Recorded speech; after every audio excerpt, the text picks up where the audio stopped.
Shut up and sit down.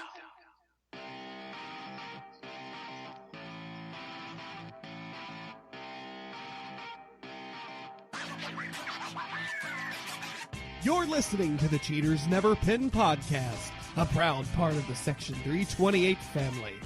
Follow us on Twitter at CheatersInVRPin. Now, live from ringside, it's Mr. Workrate and JC.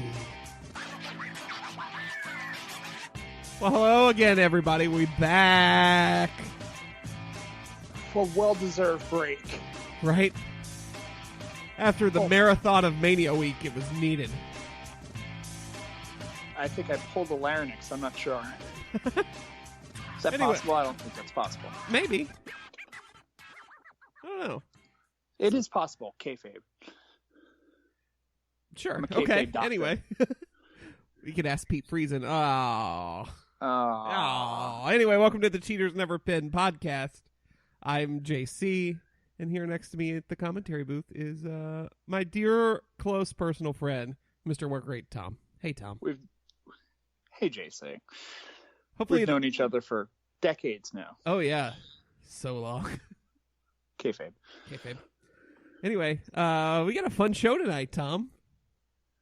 Well, prove it. Okay. Well, we got since we skipped last week, we got the Superstar Shakeup to talk about, which is even better in retrospect now that they've had a full week to pay some of it off.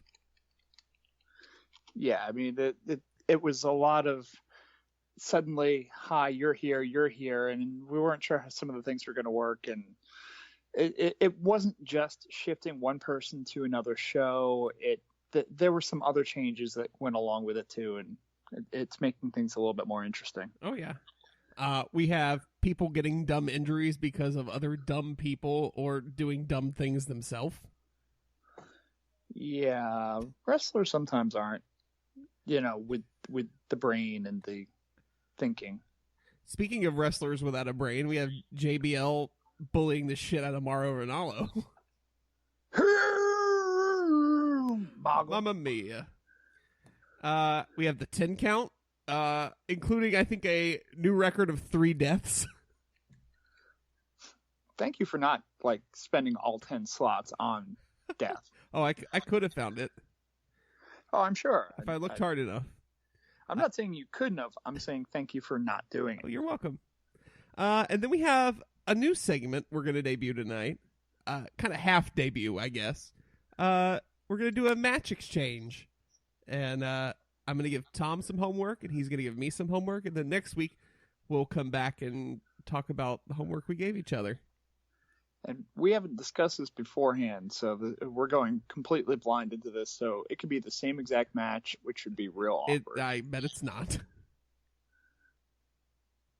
But it could be. It could be. It's probably not. But it could be. Yeah, it could be. Anyway, that's our show. Good night, everyone. Good night, everybody. That's what we have. Oh, sorry. That's not what the music sounds like. That's what it sounds like to me. Okay. Anyway. I've had concussions. All right, Shibata. Anyway, if you like the show, give us a big blue thumbs up on Facebook.com/CheatersNeverPin. I wasn't sure where that was going. I don't either. I just bailed and kept going. Did you blue yourself? Oh. Sorry, I've been watching a lot of Arrested Development lately. I just finished up rewatching it 2 or 3 weeks ago. I really enjoyed the first 3 seasons. I got season 4, and I was like, no. You can follow the show at Cheaters Never Pin, Cheaters in VR Pin, on the Twitter machine. And then you've obviously found our voices in your phone, your tablet, your computer. But you can find us on a lot of places like iTunes, Google Play, Stitcher, TuneIn, SoundCloud, YouTube, and Spreaker. And make sure you rate and review and subscribe to this podcast because, once we get tons of listeners and we get all these 5-star reviews, if you want to, Salt Bay some Meltzer stars on us, that'll bump us right up the rankings. And more people will see us, and we're gonna become like a juggernaut, Tom. And just saying, it makes us feel nice on the inside. It does. Most importantly, Tom and I really appreciate it. We do. If you Me could more so. if you ever find me and you've given a 5-star review and you can prove it, I'm going to give you a hug. He will. It's true. I will. He's a hugger. I am. All right. Let's get this show on the road, Tom. The Superstar Shakeup. Boy, a lot of people. A lot of people moved. Let's see if I can remember this because I didn't write it down off the top of my head. I looked it up on the interwebs. All right. So this is my wrestling fan knowledge test now. All I'll right. be grading so you. Raw gained Miz and Maurice, Dean Ambrose, And the Intercontinental and Championship. correct. Alexa Bliss and Mickie James. Yeah. Kalisto. Apollo Crews. David Otunga. Oh, yeah. Yeah. Probably someone else I'm forgetting. Kurt Hawkins. Got it. And there's still somebody else, and I don't remember who it is. You're forgetting 2 slots. Okay. Or technically 3 because one is a tag team.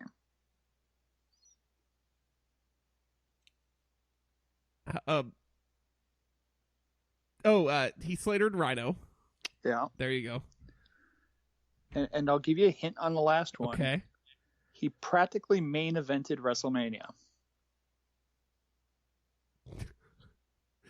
And he likes maggots for some reason. Oh, Bray Wyatt, that's right. Sorry, he's still feuding with Randy. It's like I haven't moved him in my head yet.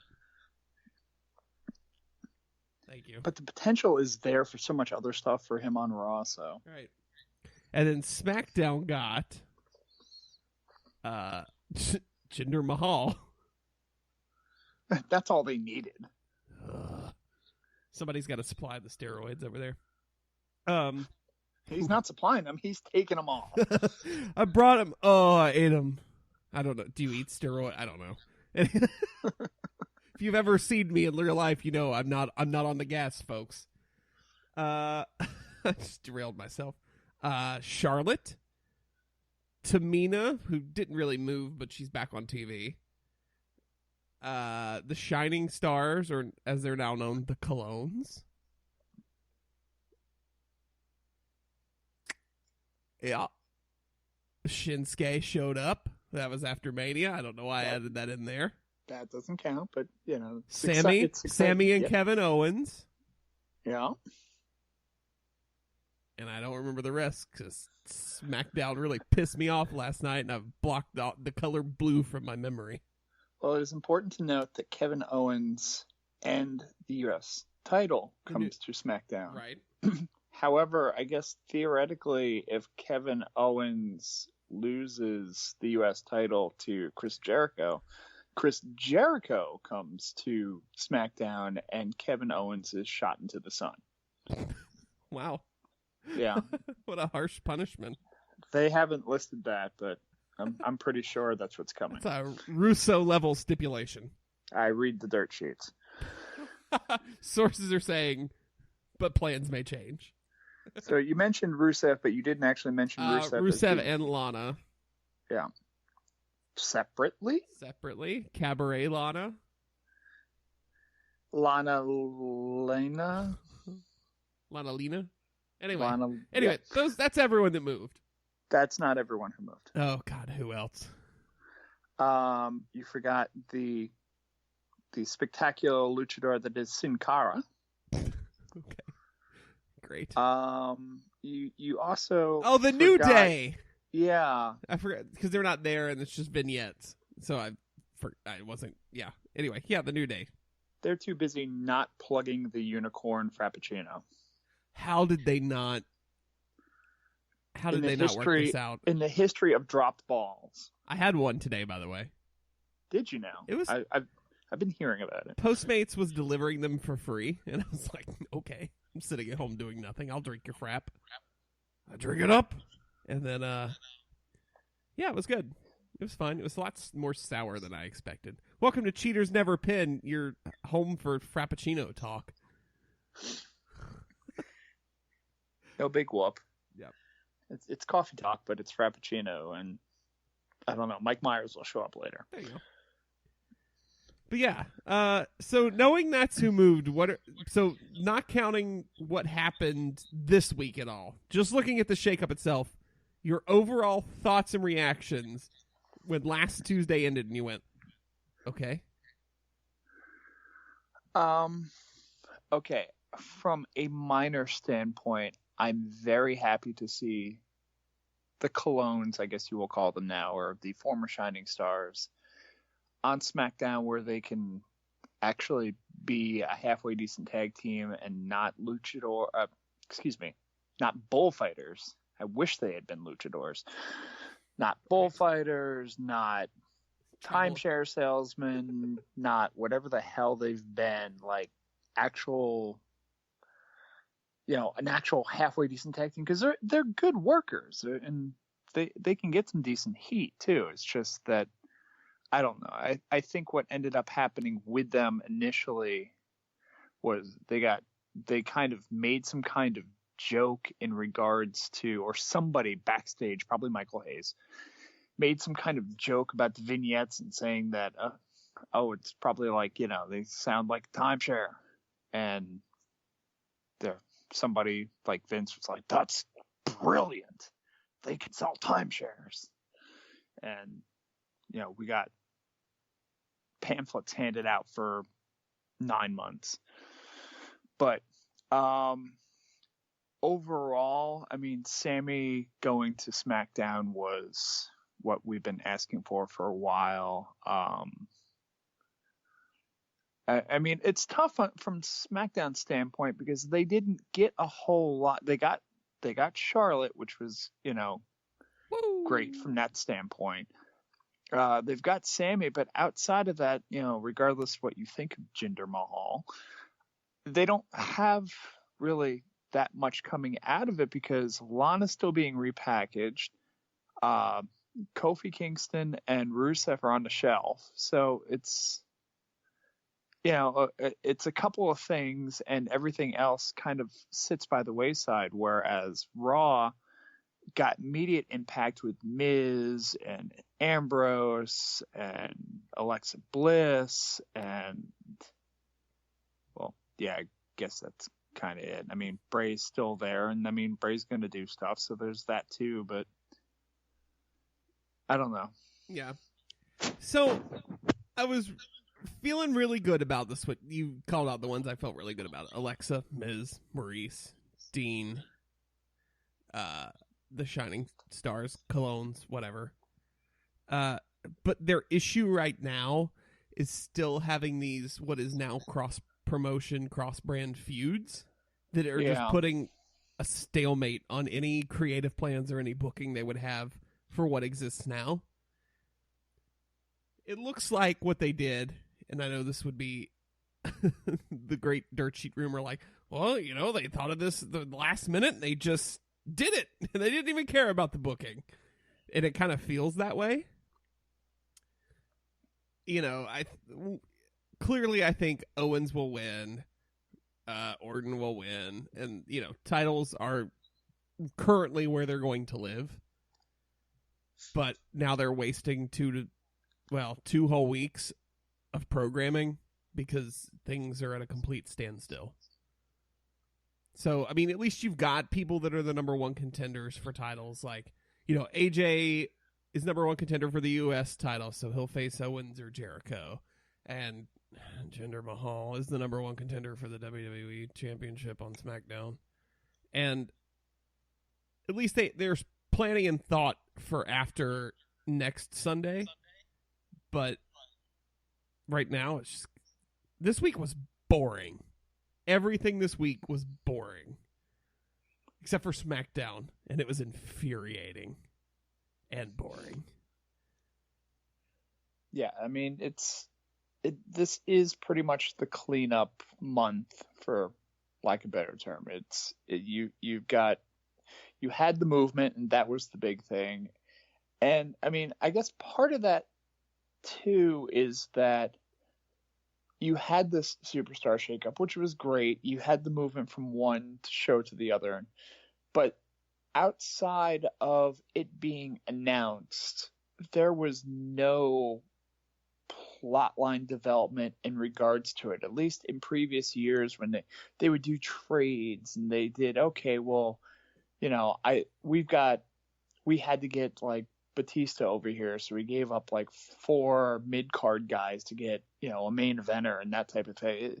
You had this kind of trading aspect, or at least this storyline aspect. I mean, we didn't really get anything out of. I mean, Shane McMahon came out just to troll the crowd pretty much because stuff was. I mean, people knew that Charlotte was coming to SmackDown, and I think the writing staff or whatever knew that the crowd knew, and knew that like the smart marks knew. At least some of the people that were coming over, and Charlotte was bound to be one, especially since she was doing jobs to every single person on Raw for like the last month.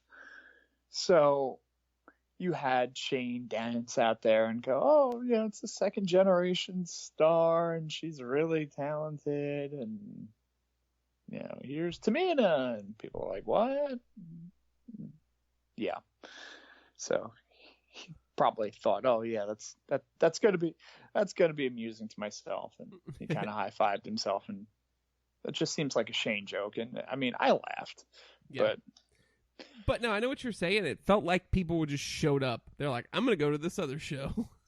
It was literally a shakeup. They were just like, okay, guess what? Now, you know, you 6 are here and you 6 are there. Work with it. Yeah, what you were talking about with trades it would have felt cooler. I don't know what word I want to use there, but it would have felt better. I mean, I like the surprise aspect of just like, hey, Raw starts and Cena's music hits, and everybody's like, oh hell, Cena's on Raw now. No, it's Ms. Maurice, which is an even better troll. Like, yeah, that was great. That was great. And Dean coming out completely confused was great. Yeah. But I feel like I still can't even judge it until after we get through Payback and the brands kind of re-separate and they go back on their own and things start paying off.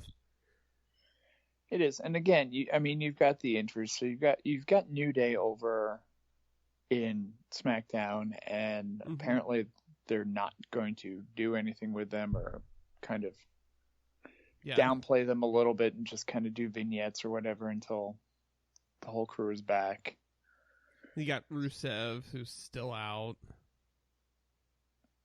SmackDown's the one that got the short end of the injury stick. Yeah, because I mean they I mean, if you look at how it matched up, there are 1, 2, 3,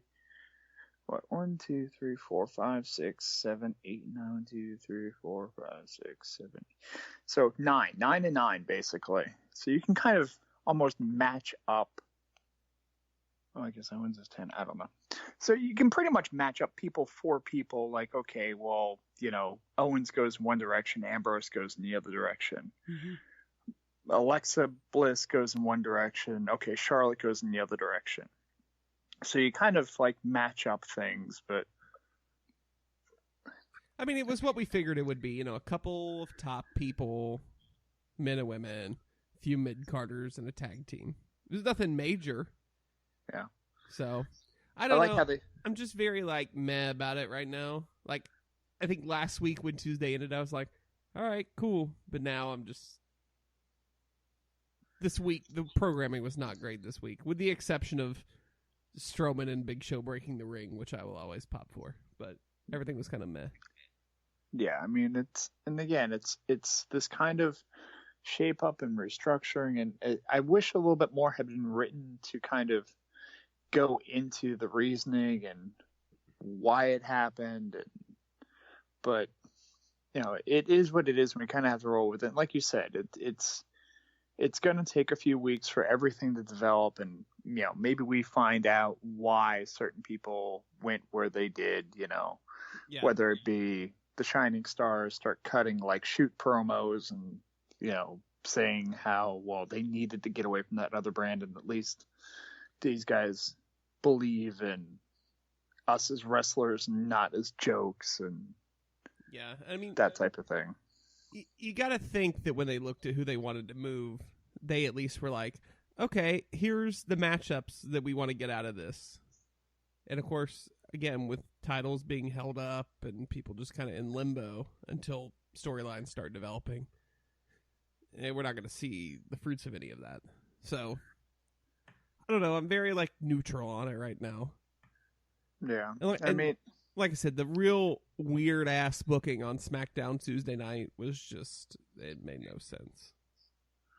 And I honestly think part of it has to do with the fact that there is kind of an injury problem right now, and they're kind of looking to kind of transition over and just have it as it is. And I mean, say it, and you will go on some kind of rant about Jinder Mahal, but they're at least trying something with him. So I mean, it's at least something that's a little bit different and fresh, because, I mean, to watch Miz show up on Raw just to feud with Ambrose, it's like, oh, that again. But, okay, here's my thing with Jinder.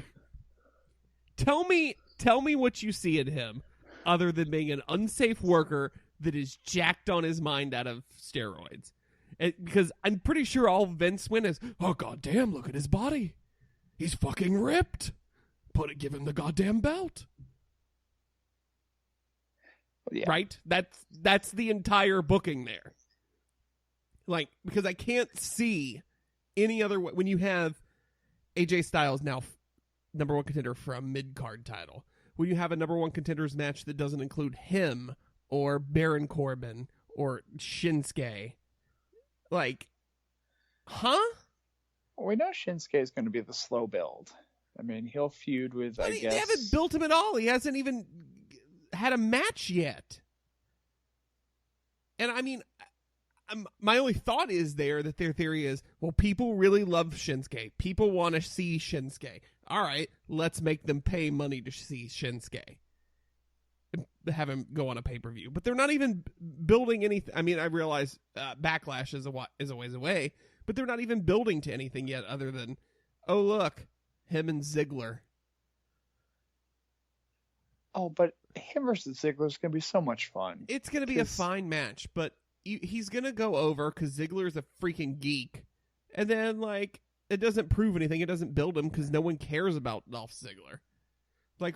Bring Shinsuke in against Corbin. Bring him in against, some of these lower top tier guys, and straight off the bat start making him a big deal. Because, yeah, we know about Shinsuke. We've watched him for years all over the world. And, yeah, we watched him in NXT, but NXT, the crowd that watches NXT is a small portion of the small portion that has the network. So, yeah, I mean, people are like, yeah, it's cool to sing along with his theme song and this and that, but his charisma comes through in his ring work, and I don't think they're doing him any justice right now. Well, it's still early, and again, I honestly like matching him up with Ziggler because Ziggler's going to sell the living shit out of him. Oh, and for sure. For people who don't know him, see, Shinsuke works a particular style that doesn't necessarily have the super high flashy moves. He's not a top rope guy. He's not going to do tope suicida. Mamma mia! He's going to do strikes, and he's going to do submissions, and it's going to be not necessarily what other people see as exciting wrestling sometimes. So when someone's first experience with him, if they don't know him from NXT, if they don't know him from Japan, they just know him as, here's a guy that I should be excited about because the crowd is singing along to his theme song and he seems kind of cool and maybe I can get behind this guy.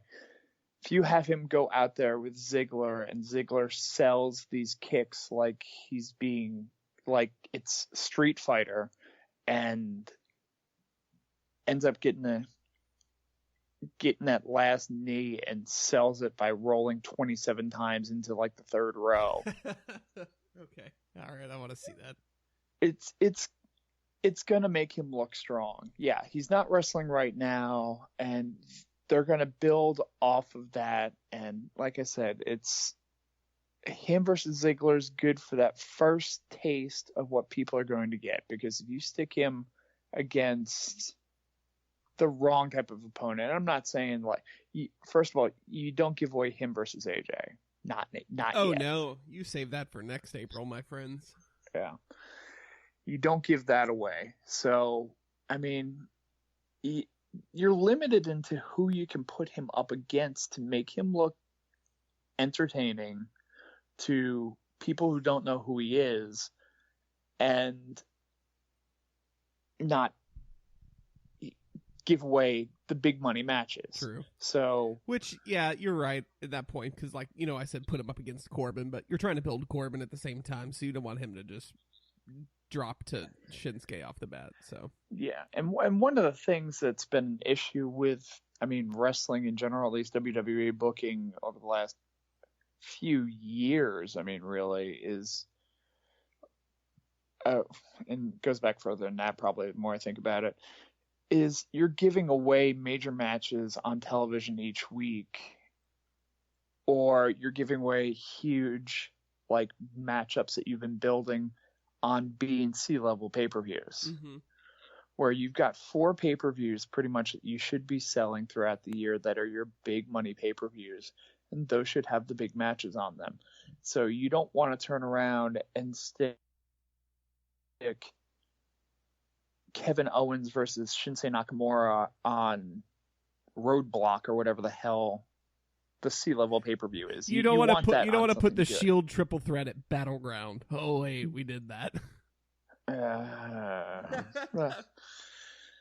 Yeah. But see, that's the thing. It's and I've mentioned this before. I mean, pay-per-views, or at least minor pay-per-views like Clash of the Champions and things like that, you'd have 1 or 2 good matches. You'd have a match that was a good matchup that didn't necessarily have the history behind it.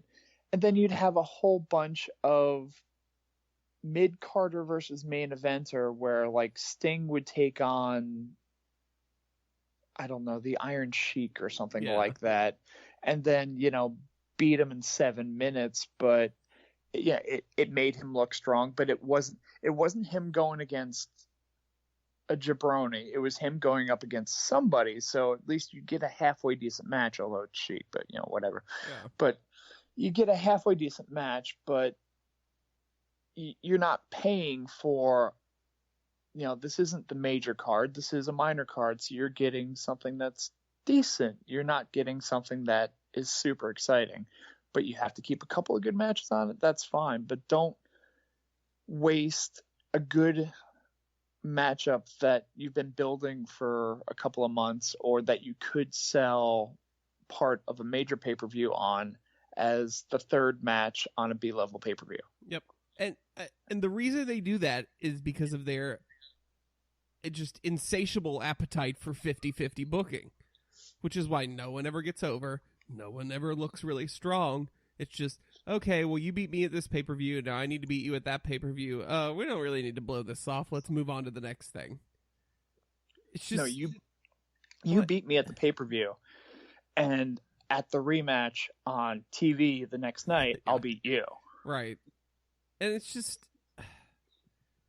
I don't know. This whole thing, we just got to see we got to get through this first round of pay-per-views. Yeah. And we got to get through Payback. We got to get through Backlash. And then maybe it'll all start to make sense.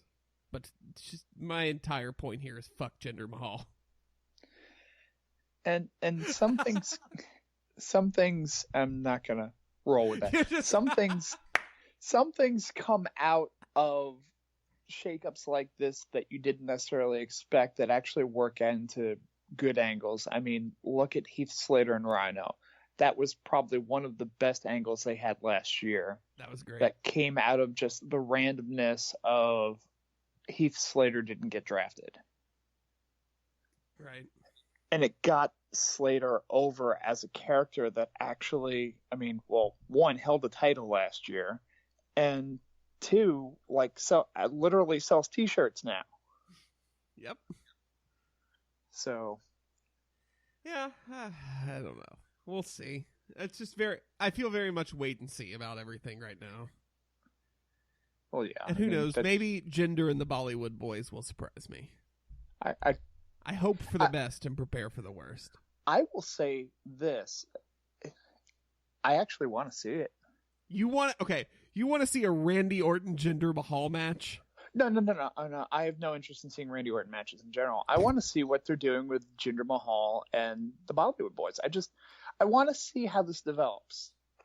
No, I don't want to see him on top in a world title match right now. No, but I do want to see. I mean, it's an angle. It's something. It's something a little bit different. So yeah, let me see what they plan on doing. Is it going to be completely stereotype, or are we going to do, Did you pay attention to that promo he cut Tuesday night? Because that was straight up terrible foreign heel promo. Yeah, but again, things too, when you put a group together, you're kind of fed stuff to begin with, but once you actually start working together, like a group actually starts working together, look at the New Day. The New Day, when they were first put together, were supposed to be that happy-go-lucky, positive, whatever, and it just wasn't going to get over. Not until the three of them actually got together and said, let's actually start kind of being ourselves out there, then it got over. So who knows? Maybe when the three of them get together, they may actually go, hey, here's some stuff that we could be doing instead of this generic crap that the writers are giving us. And if that stuff doesn't get over that the writers are giving them, maybe it'll allow them to do what, I don't know. Yeah. I may be rambling a little bit, but I mean, it's something that may be different. I don't know. I've seen a lot of the same stuff the last 3 months, and I'll take anything at this point. I just can't forgive him for what he did to Finn. That's what this all hinges on. And part of me is curious to how more accepting you'd be if he hadn't concussed Finn. I still would have been like, I'm sorry, what's happening here? It would have been that the incredible amount of hatred and vitriol I have, it would have just been complete confusion. Yeah. It would have stripped off, which I still have that layer. It's just hidden by the hatred. Yeah. It's confusion wrapped in hatred, wrapped in an almond crust. Ooh. That sounds delicious. Oh, Tom. So, Tom, do you listen to music? I've been known to listen to music. I actually listened to music today. Ooh, what'd you listen to? While I was preparing dinner, I played some Dave Matthews Band, Big Whiskey and the Grugox King, a personal favorite Dave Matthews album of mine. How'd you listen to it?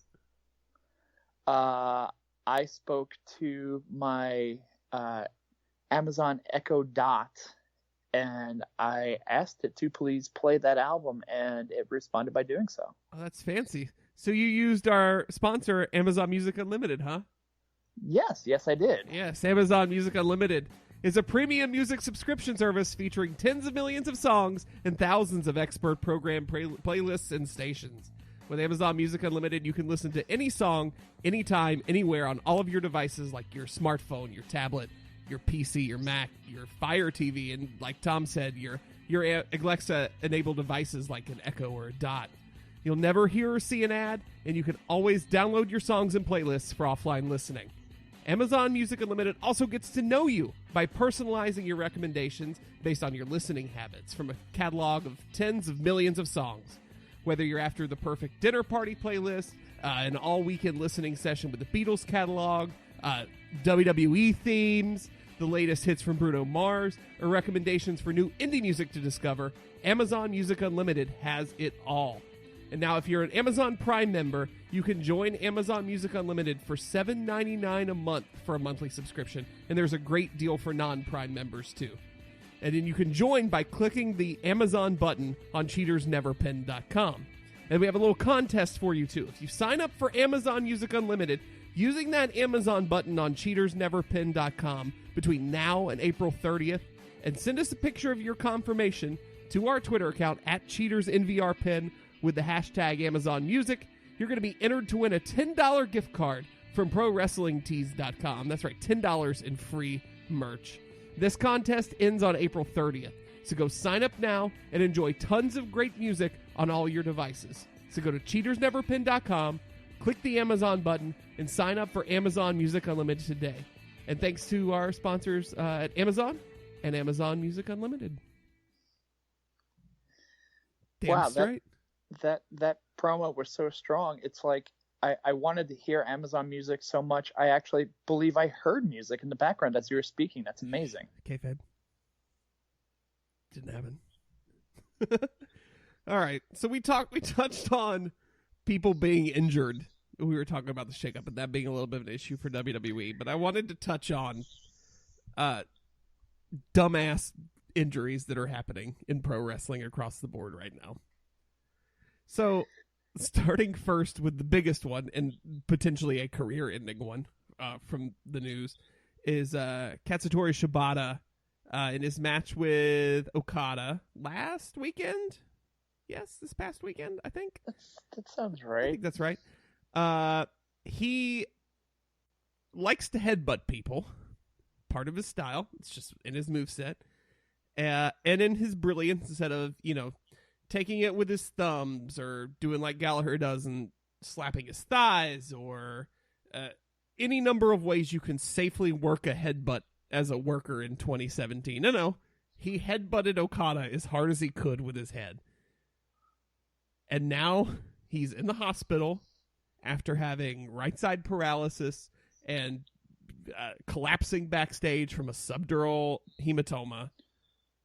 Like, what the hell? Why would you do that? And I understand, make it real, especially in New Japan. Make it work. Make it a sport. But, like, what is the point in ending your career and cutting yourself short by doing that? I don't get it. We've repeatedly seen through years and years of watching pro wrestling, wrestlers injuring themselves for the sake of realism in various ways, whether it be just going to the blade and risking Hep C and various other potential diseases that way. I'm surprised that's the only disease he had. Wow.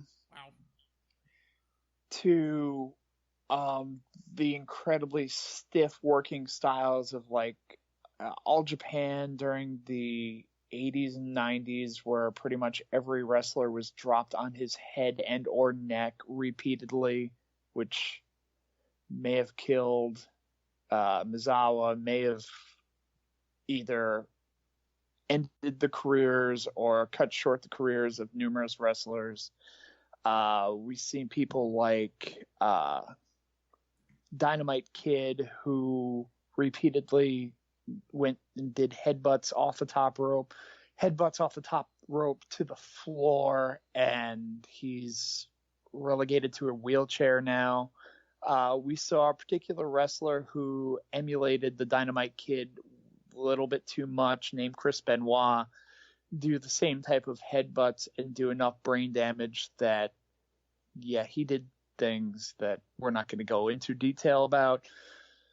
But, I mean, and just for the sake of the show, and it's not going to stop happening, especially when you get to, I won't say lesser promotions, because New Japan is not a lesser promotion, especially in the country of Japan. But I mean, where wrestlers are, I mean, you can look at the constant dives to the outside and the dangerous moves that are still being done in WWE, that it seems like when one move gets banned because somebody took an injury, somebody took it wrong, or somebody got injured, another 3 crop up that we start doing that nobody's technically gotten paralyzed with, so we'll let those go. Whether it be, Kevin Owens's power bombs into the apron, to Big E like flying through the ropes and pretty much doing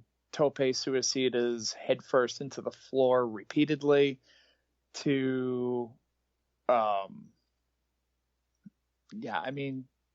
just across the board, Seth Rollins doing the turnbuckle power bomb where he pretty much tried to kill Sting. It's all for the show. And the problem, I guess, being that wrestling moves always have to kind of one up themselves as generations go by, where, you watch 70s and 80s wrestling, clotheslines and drop kicks were pretty much all you had. And then as things went on, you had more top rope stuff, you had more flips, more dives, and everything kind of had to get more extreme. And it's just gotten to be relatively unsafe. And it's the difficulty of having it's real life stunt work. As much as people will point fingers and go, "Oh, it's fake." It's not fake. It's stunt work. Mm-hmm. These guys are still out there doing live stunt work, and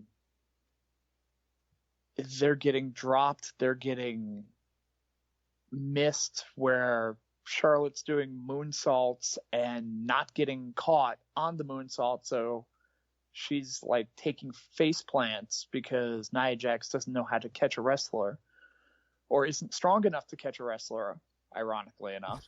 She also doesn't know how to deliver a shoulder buster, but that's another. So you have several dangerous combinations. You have moves getting more dangerous. You have wrestlers who maybe aren't necessarily trained well enough to take these, or at least are willing to take these bumps that these other wrestlers are offering them. Miz, for the longest time, he's gotten a little bit better, but Miz for the longest time was the worst when it came to dives to the outside. Mm-hmm. Like, if you were diving outside to land on Miz was not going to catch your ass. You were going to hit the ground. So I wonder if it's possible to go back. And I know, like, in this day and age, especially with the way indie wrestling is kind of pushed the boundaries of the stunt work and the things people are doing off the top rope and any number of things. Is it possible to ever go back to a time where we can build up a DDT or anything like that to be a believable, credible move? Since for the better part of 2.5 decades, we've let it go by and just become a transition move. DDT used to be a finisher for Jake, and now we're at a point where, that's a transition move. Is it possible to ever kind of slowly back up and build those back up, or is it too far gone at this point to build up the safer moves? And I realize DDTs are not always safe. Ask Hanma. Yeah. But can you go back? There are some moves that, DDTs are still getting used as finishers. Ambrose is still doing a double arm DDT as a finisher. Mick used one. Mick Foley used a double arm DDT as a finisher when he got past the Mankind stage. And actually, that was one of Cactus's original finishers, I thought. Or technically, I think his finisher was like the elbow off the apron to the floor, which not really a finisher, but I guess that's more how you signature. Need hip replacement surgery.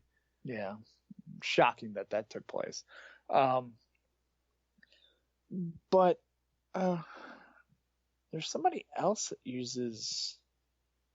I'm going completely blank, but there's someone else that uses the DDT too. Bobby Roode. Or it's more Right. of a high angle kind of impact DDT. And Like, do you think it's possible though to build to where, at least for TV matches and things like that, like safer, less impact things like that. And if you want to do a big spot, if you want to, do a dragon suplex off the top rope, like you save that for a pay-per-view, you save that for a big show instead of doing it on Monday Night Raw at 8:15. Yeah, and see, that's one of the things that I kind of appreciated about Japan was that in Japan you have a finisher and then you have like the super finisher, where you might hit, and that's the thing too, is like the way Japan uses finishers. It's similar to the way that they're used in like, and you can tell Japanese do wrestling video games, and they're kind of based off of that. They're similar to the way that they're used in video games, in that you have a finisher, you can use it, but a finisher doesn't necessarily finish. It's the most high impact move that you have, or your most powerful move, but it doesn't mean that you're going to automatically win the match. American wrestling has built us that the finisher has hit, the match is over. Good night. And that's not always going to be the case. And what they do in Japan a lot of times is you have the finisher, you hit it once, sometimes you hit it twice, 3 times, it still doesn't get the pinfall. So you make it some kind of extreme way to do it, whether you do it off the top rope or you do it on the floor, or I don't know, you Stan Hansen it and you really fucking yell really loud when you do it, to the point where the person sells it by their head completely coming off. But it's, I think maybe, and I don't know, finishers seem to be kind of going in both directions, and I think WWE is trying to keep things a little bit safe. I mean, the curb stomp's gone, and I love that move. The punt is gone. Yeah, I mean, they realize that there are certain moves that not only should their wrestlers not be doing, but my God, children should not be emulating them. And I don't care if it says don't try this at home. My kids are idiots. They will try to do stuff. Yeah. And I applaud WWE for it. This is why indie wrestlers spend so much time in NXT learning the quote-unquote WWE style, so they can be more durable for a longer period and make the company more money. That's the point. But I just wish that there wasn't this culture on the indies and in other promotions to where you've got to do more and more and more and crazier just to get noticed. Like, as fans, it's very similar to the way during the 90s, during the Attitude Era, when, WCW, or not WCW, ECW starts doing hardcore. Well, okay, WCW and WWF have to start doing it. And then there's blood. And then there's more blood between them. And it just kind of escalated into this hyper-violent, bloody mess. And I feel like we're seeing that on the indies with moves right now, to where people are like, oh, I got to top that. Now I got to top that. I got to get 5 stars from Dave, goddammit. Like, I just wish these guys knew that they're valued and loved anyway by wrestling fans, if they're doing their job right. And maybe it's our fault as fans for cheering this on. I think that's a huge part of it. But if you watch a PWG DVD, like, you're going to see people do crazy, just absolutely stupid stuff in front of 500 people in Los Angeles. Yeah. Like, why? And I know it's for the art, and I know it's for the love of the art, and they're doing it because they love it and because the fans love it. But at a certain point in time, you've got to think about the rest of your life and the rest of your career. There's a story that Ricky Morton likes to tell about being back in the dressing room and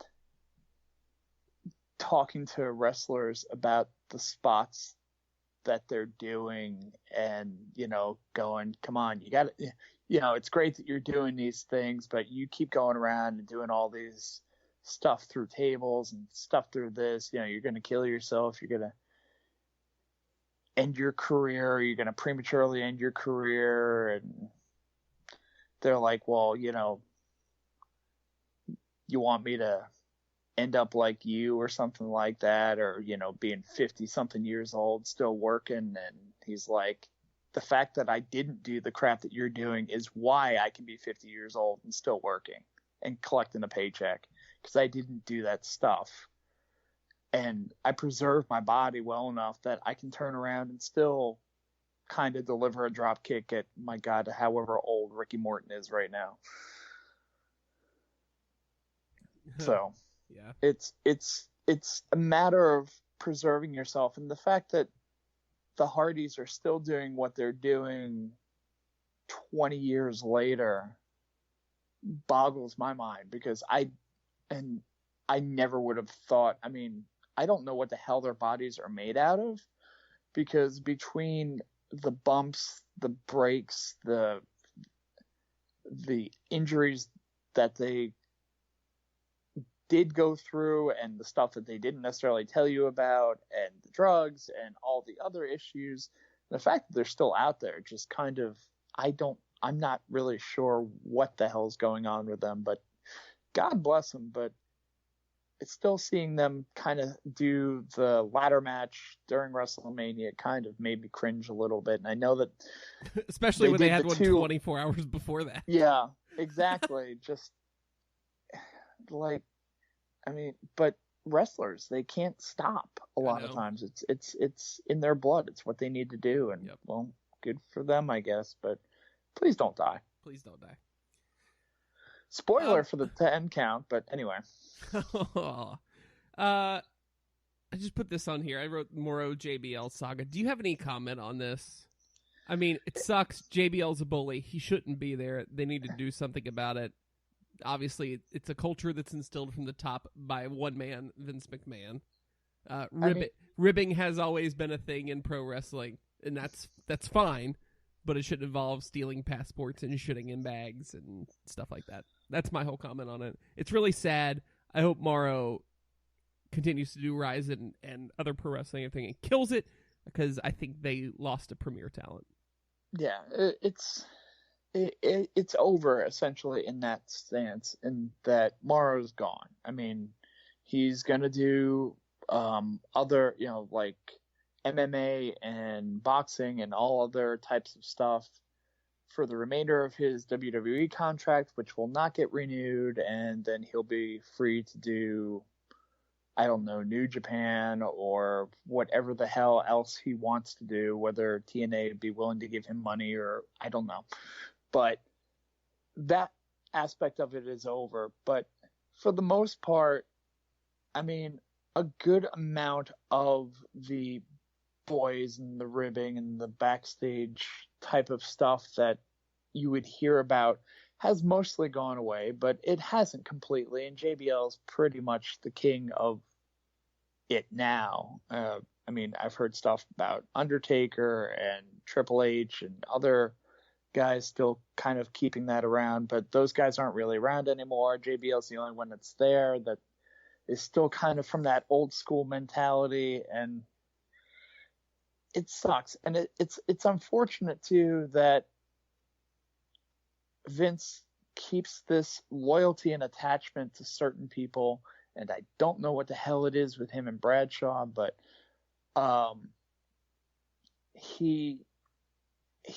it seems like it will take a hell of a lot to get him off the air and not be renewed. And he's changed his tone a lot on commentary too. SmackDown now has 3 face announcers. It's real weird. Yeah, and I mean, I don't know what necessarily his purpose is, and it's been discussed before about listening to JBL be a heel and listening to Corey Graves be a heel is like night and day. because Corey Graves is the intelligent heel. He knows what he's talking about. He knows how to make fun of the people that he's making fun of. He knows how to make it smart. He's the closest. I mean, he reminds me. And I won't actually. He's better than Jesse Ventura was. Like Yep. he's like a current Bobby Heenan, because Heenan he would have his quips and he would throw his things off to the side, but he'd get off topic every once in a while, or he'd throw a dated reference, especially in the Nitro days. He'd throw some dated references in there, and Shivani would kind of have to steer him back. And I remember there being talk about maybe he was boozing it up a little bit, whatever. I don't really care. But Corey is just so on point. And again, JBL is just this kind of generic heel. I'm a Texan, screw you, and whatever. And it's not the fact that he's a bully. He is, but it's a fact that, like, supposedly that's his character and that's what he sticks with, but it's played out, and it's not. He's appreciative of the history of wrestling, and if he wanted to go that route and be able to pull the old school crap up, that'd be one thing. And if he stayed that way, maybe it'd be all right. But I don't know. I don't know what the whole advantage of having him there is at this point. But Right. Whatever. I agree. I'm going to bully some people now. Are you ready? Okay. Give us your money, listeners. Did it work? No, I don't know. You know how We it will can work? only wait and see. It'll work if they go to patreon.com/section 328 or click the Patreon button on the Cheaters Never Win. Jesus, I don't even know what podcast I'm on. CheatersNeverPin.com website. Welp. Welp. That's right. You could support Tom and me and our brothers over at the Cheaters Never Win Hockey Podcast and all of the Section 328 Media Empire by going to cheatersneverpin.com, clicking the Patreon button on the front page, and kicking us $5, whatever you want to do every month to help support the cost of doing this show for you guys, which we love. And I was really sad we missed it last week, but I'm glad we're back. And I'm pretty sure we're going to give you some bonus minutes tonight. So that's exciting. So at least pay me for the bonus minutes, but pay me. Give me money. Or, if you'd like to. Or if, I'll be the... Well, I don't know. Shut up, Byron. Or whatever. Yeah, I'm the Byron in this, I guess. But please send us money if you would like to through the Patreon. That would be nice of you. That would make us happy, and we'd appreciate it. It would warm the cockles of my heart if you Even go... the sub-cockles. Yep.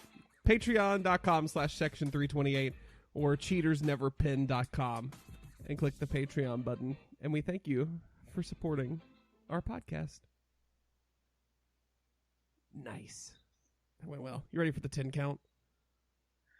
I've just rolled outside the ring, so yes, I am ready for the 10 count. I feel like I need a bell to ring every time between each story. Well, then you'd have to ring it 10 times, and then it would set up the inevitable death talk. Okay. Number 1, Renee and Dean got married. So congrats. Can't wait to see that on Total Divas, maybe, unless they did it under the radar. It seemed like a relatively quick thing, but, I mean... She actually had an engagement ring on SmackDown this week. I know, they're talking smack or whatever it was. I was like, huh, about that second, huh? And Dean had a tattoo wedding ring. I was looking for it this week, man. My only quotes on that are good for them, and for the internet, please leave them alone. Mostly leave Renee alone. Because if you go search all the crazy Renee hate tumblers, you shouldn't do it, but you also should if you want to see just the darkest, craziest side of humanity possible. I can't imagine being knowledgeable on having people know me on the internet like that. I can't imagine. Weird. Number 2, Kane's running for mayor of Knox County, Tennessee. So I watched his I like haven't watched- introduction I video. haven't watched any of them. I can't bring myself to. I don't. Is there more than one? I've only seen the one, I think there's just the one ad right now. and I keep waiting for like the Easter egg or something like that to like kind of like for the wrestling fan to turn around and go, oh, like there's the mask in the background, or there's no reference to wrestling in the not even like a kind of subtle reference or any kind of terminology or anything like that. However, his logo is so like good. a kind of a flame thing, so there is a wink to his alter ego. Well, and the slogan is lighting the way for our future. Just as long as whoever he's running against doesn't find out about Katie Vick, we should be fine. Just use that footage in a debate. Number 3, Dwayne Johnson, The Rock, has the biggest global opening in history this past weekend for The Fate of the Furious. Dear God. The Rock. The biggest box office draw in the world. Still. That's because he's in every movie.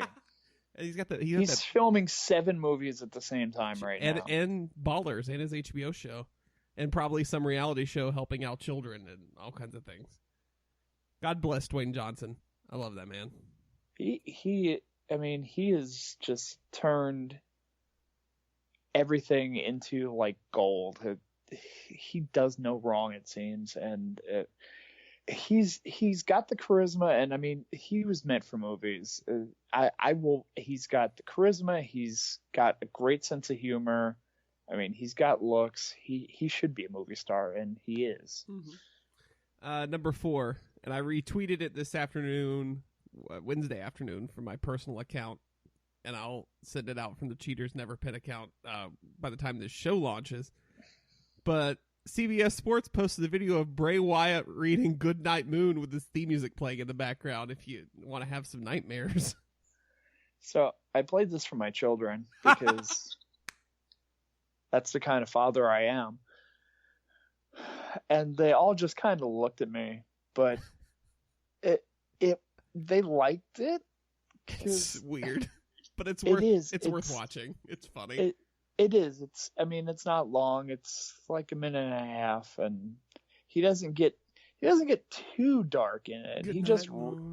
He reads it in his like regular voice, or his regular Bray Wyatt voice, I guess. I don't know. I haven't heard Husky Harris or Wyndham Rotunda talk recently, but he just reads it in just regular voice. He's not trying to sound dark like the Edge and Christian show, where he read that other where he read the Goldilocks story, mm-hmm. which is thoroughly entertaining. Please go check that out. But still, yeah, it's worth a listen, and the kids enjoyed it. Yep. Number 5, Simon Gotch was granted his release from WWE right after Mania, and he's now on the indies as Simon Grimm. He has a pro wrestling tee shop where if you win our Amazon Music Unlimited gift card, you can buy one of his t-shirts if you feel so inclined. That's a thing you could do. Yeah, I heard things about him I know he got kind of on the list before for having the altercation with, what was it, Sin Cara? Yep. And he was not apparently too well liked in the locker room. I think the main thing with this is that it is going to give us the singing Aiden English now, which I think is what we all wanted all along. Hell yeah. Number 6, Lana tweeted that she was violated by TSA at Boston's Logan Airport. I'm assuming she got groped by TSA. That's a shoot, brother. That's not an actual tag team or stable Vince Russo angle. Number 7, Impact Wrestling announced they are collaborating with AAA. in addition to their collaborations with World of Sport and Noah. I mean, they're doing. I love that they're on partnering paper, with the all right the things. I love that they're partnering with all the flailing promotions in the world. Yeah, I mean, it's so funny. It's like they turn around and they're buying low on everything because all these things had name value at one time. It's like somebody grabbed an Observer from like 97 and they're just like, ooh, let's hook up with these new, these hot new promotions. But yeah, I mean, well, it's probably not costing them a whole hell of a lot to work into these affiliations, and they're into Japan now, they're into Mexico now, they're into England now. It gives them a foot in the door of these places where that's probably where they're going to get their talent from, because NXT and Ring of Honor and PWG and all kinds of other places they're gonna be the ones that are getting the main talent. And who's going to Impact now? Who the hell's in Impact? I don't know. I really don't. Cody, Lashley, James Storm. Number 8. Here we go. Here we go. Ending on a downer note, as we do in tradition. Number 8. Leader of AAA is the promotion we mentioned before. Joaquin Roldan passed away at the age of 63. He was the husband of the woman whose brother inherited the company. Was a main babyface authority figure there for several years, and had actually been off TV for a while, so people figured he had been sick, and was a AAA Hall of Fame inductee in 2016 at Triple Mania. So, as if that company wasn't struggling enough, now they've lost one of their leaders. So for those of you who don't speak Mexican wrestling and are stuck in like the 80s or whatever, it's like if Jack Tunney died. Also, Okay. Jack Tunney's dead. Well, yeah. Or it'd be like if Gorilla Monsoon, he's dead too. Do you want to just move on to the other more dead people that we want to talk about? Yeah. Yep. I can Let's keep do listing them too. Number 9, Larry Sharp passed away at the age of 66. He was a journeyman wrestler. He'd had cancer for a number of years, but most known for training a lot of people, including Bam Bam Bigelow, Big Show, Tatanka, D'Lo Brown, The Godfather, Zandig. The list goes on and on and on. But an influential person from the very underbelly. That sounds terrible. From the very behind the scenes people you wouldn't know in wrestling. Yeah. I mean, back in like the 80s, it was not. I mean, nowadays you pretty much can throw a rock and hit a wrestling school. Every wrestler kind of has their own wrestling school or whatever. Back in the 80s, it was extremely difficult to get into the business, and there were a handful of wrestling schools actually out there. Larry Sharp's Monster Factory was one.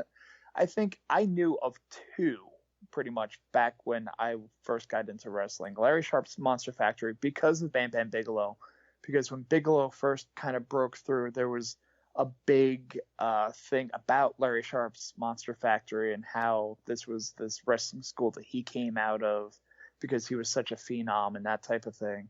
It was that and Killer Kowalski's school, which, God, practically everyone came out of, Triple H being probably like the most notable one nowadays. But just like, yeah, he was kind of one of the main wrestling schools and he was still training up until I guess recently. So still producing guys out there. So there's a decent chance that a wrestler that you're a fan of probably went through Larry Sharp's wrestling school at one time. Yep. Number 10, Matt Anoa'i, Rosie of WWE fame passed away this past week at the age of 47.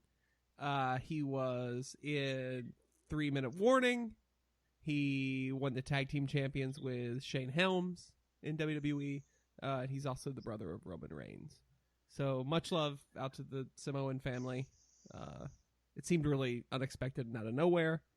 So, yeah, not as a whatever, but I mean, Rosie was a bigger guy.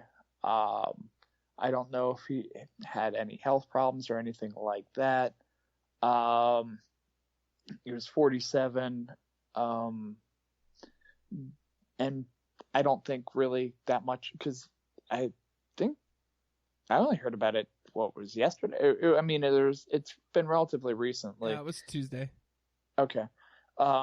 It's been recent, and we haven't heard anything really out of it. And a lot of times you hear somebody's been sick or something like that, that it's been relatively quiet, and the family's been just that they released a kind of generic statement thanking people for their concern and that type of thing. But privacy is privacy, and I'm not about you don't need to know. If they don't want to tell you, you don't need to know. So exactly. Thoughts go out to the whole Samoan family there. Afa or Sika. It was Sika-san? Okay, yeah. So, yeah, and that may explain too, with Roman kind of being taken out there a little bit, where he's been away from the camera, and after Braun Strowman's attack, that type of thing. But we may not be seeing him for a little bit longer because of him losing his older brother. So, all right, that does it for the 10 count. Ending on a downer as always. Yeah, that's how we try to do it. But we have a new match to bring you back up. So, this is a bit I proposed to Tom earlier today via text message, and we're going to try it out and see how it goes. It doesn't have a name yet, so if you think of a name, tweet at us at CheatersInVRPin and let us know what we should name this segment. But for now, this is the match exchange. So every week, I'm going to present Tom with a match of my choosing. Tom's going to present me with a match of his choosing. Matches you can find and watch too. And then the following week, so next week, we'll discuss the matches we gave each other today. And then we'll give each other more matches, and this will go on until we're both dead. Nope, nothing. I was a little bit shocked because I was not aware of that stipulation. Oh, yeah, we're doing this podcast till we're both dead, Tom. You know that, right? Okay. All right. So now I'm better prepared. There you go. All right, give me yours first. The one you don't have yours yet, do you? No, it's right here. It's written in front of me. I could text you the picture, but that would be a spoiler. Okay. So I went back and forth with a couple of matches that I had was kind of bouncing around, and I figured I had to go old school because you've watched a lot of newer wrestling, and you got more into all the other promotions and things like that more recently. So I've had to kind of bring the older wrestling to you, and this seems like a great opportunity to bring some older wrestling to you. Okay. So I'm going all the way back to September of 1981. Okay. Yeah. Where in Memphis, well, I will say the Memphis wrestling promotion, because this actually took place in Tupelo, Mississippi. It is known as the Concession Stand Brawl. Okay. It's actually the second one, but it's the most violent of them. Ricky Morton, yes, that Ricky Morton. Oh, good. Okay. All right. I'm already in. And Eddie Gilbert. Okay. Take on Masafuchi and Atsushi Onita. Yes, that Onita. Who are managed by Tojo Yamamoto. So already two great giant heels in Memphis because foreigners. And Ricky Morton and Eddie Gilbert at the time pretty much are known as the sons of people in Memphis. Eddie Gilbert's father, Tommy Gilbert, wrestled and was a referee. Ricky Morton's father also was a referee.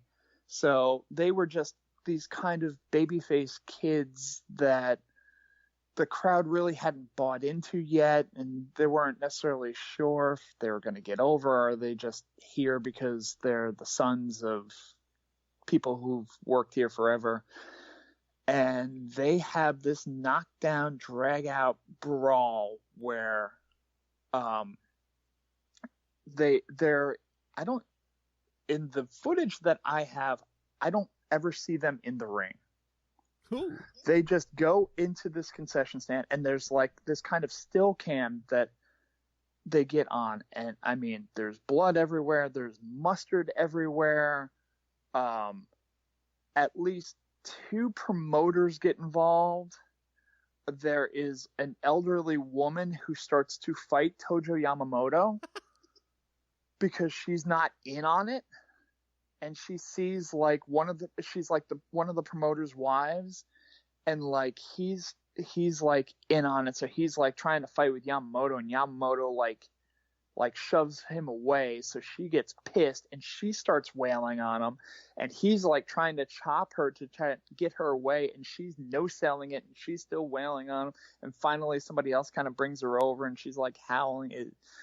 And people are slipping on mustard, and blood's everywhere. And it's Oh my God, I'm excited. And Lance Russell is the play-by-play man, and he is disappointed in everyone, it sounds like. Because if you've ever listened to Lance Russell, he is the most calm. Like, if Jim Ross were doing this, he'd be screaming and, going on. Lance Russell's like, oh, now here's this. Oh, here. Now he's got the and as he's calling the play-by-play, he's also yelling stage instructions to the camera people to get this shot. No, go over here. No, he's tied. Yep, now you're tied up in the cable. Hold on. Go over here. And he's just shouting stage instructions to like the camera people. And as he's doing the commentary, he's saying stuff like, "Don't worry, we're keep shooting, but don't worry, we're probably not going to be able to use any of this anyway." And he's just like talking with camera people. Oh, by the way, here's a glass jar that smashed into Fuchi's side of his head, and his ears like bleeding and like practically hanging off. And spoilers. So yeah, things to look for. But it is. I first received this on a VHS trading tape that I had received from a friend of mine, Nice. And I was fascinated by it, and I tracked it down on YouTube, so I will send that your way, and I would like to hear your comments on it next week. Okay. What can the people at home search to find it on YouTube? I will put the link up on Cheaters Never Pin Twitter machine there, but okay. if you just type in concession stand brawl Ricky Morton, okay, there'll be like the first thing up there will say like concession stand brawl Ricky Morton Eddie Gilbert versus Masafuchi Atsushi Onita September 1981. Cool. I will link it and put it on the post on cheatersneverpin.com that accompanies this episode. It's only about 11 minutes long, and Wow. It's slightly edited so that you kind of just go into the action. There's no like ring introductions or anything like that. They're already like throwing crap at each other. Like you have this little bit of an introduction of Lance Russell and his partner, and then all of a sudden, yeah, all hell breaks loose. Nice. Okay. I like it. Well, you went old, so I went not old. Surprise. Shocked. I went all the way back to May 8th, 2014 to a match between 2 current greats of professional wrestling, Prince Devitt and Zack Sabre Jr. All right. Yes. This is from Progress Chapter 13, which if you go to YouTube, you just type in Progress Chapter 13, you'll see the full show come up there. If you go to the 1 hour and 33-minute timestamp, it starts there. It's a 13-minute match. Has an incredible entrance by Devitt, because that's what he does. But just two killer workers going at it. You know, Devitt's toned down, obviously, some in WWE, as we talked about earlier in the show. Zack Sabre Jr. is Zack Sabre Jr. And this is, 2 years ago. This is when he was big abroad, but not as big internationally. But he's still just as good. Just two killer workers going at it. It's a hell of a match, dude. So we have gone in two completely different directions. Yeah. You're giving me a scientific masterpiece, and I am giving you punches and kicks and mustard. Literally the exact opposite of what I would have assumed we would have both done. Oh, this is going to be a great bit. All right. So I get to watch the concession stand brawl, and you're watching Devitt and Zack Sabre Jr. And next week, we will have reviews of both of those for you. Right here on Cheaters Never Pin. I will say that despite the fact that this is kind of a, for lack of a better term, garbage match, there is history to it. Meltzer and that group will list it in like their top like matches in regards to this kind of, this kind of match, I should say. Okay. It is thought to be where Atsushi Onita got the idea of extreme type wrestling for FMW and going with that style. It is thought to be where Eddie Gilbert got more inspiration for his booking when it came to things like ECW and kind of going back to that type of thing. So this match may have planted the seeds for a couple of guys, but it's weird. You'll be able to see, it's not the best footage. I mean, it's 1981, but you'll be able to figure out who Onita and Fuchi are because their names are literally like ironed on the back of their tights. But Ricky Morton, Eddie Gilbert, a little bit harder to distinguish. Ricky Morton, I believe, has the blue tights. So, well, he's Ricky Morton. I'll know it when I see him. It's well, yeah, you probably will. Cool. Any closing thoughts, Tom? I think we're finally done. I don't have any right now. I kind of want to watch this match again just to hear Lance Russell scolding people and telling cameramen to get out of the way because they don't want them to get hurt. Nice. All right, well, tell the people where they can find you on the internet, Mr. Workrate. Conveniently, if you go to @MrWorkrate, @MRWorkrate, on Twitter, you can find me there. That's where I do 95% of my internet talking. If you find me on Facebook, feel free to look at pictures of my children if I friend you, but I probably won't because I don't know you.